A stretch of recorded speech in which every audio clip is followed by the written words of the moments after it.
Souvenez-vous du contexte, hein. L'auteur aux Hébreux s'adresse à des chrétiens qui viennent de la nation juive. Et le frère aussi nous a donné ici un détail important, Jesse, en disant qu'au moment de cette épître-là, il y avait toujours le temple. Et en fait, ces chrétiens voulaient revenir aussi à la loi. C'est pour ça qu'en fait, c'est important de savoir et de comprendre de quel sacerdoce es-tu. Et là, lorsqu'on voit toutes ces ordonnances qui étaient charnelles, qui étaient l'ombre de choses à venir, c'est-à-dire qu'en fait, ces choses-là ne peuvent pas apporter la vie, ne peuvent pas apporter la libération du péché.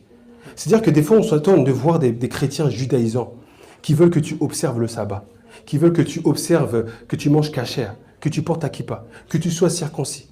Paul a dénoncé ça pleinement.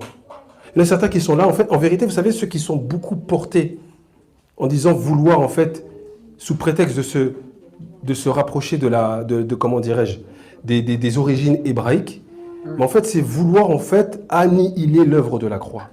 Et ça, ce n'est pas bon, les bien-aimés. Ce n'est pas bon.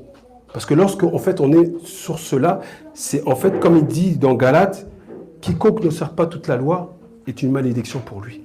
Donc des fois, on peut s'étonner, des gens se disent « Ah ben je fais le sabbat ». Mais c'est le sabbat 2.0. Si tu observes véritablement le sabbat, tu ne devrais même pas déjà faire des œuvres.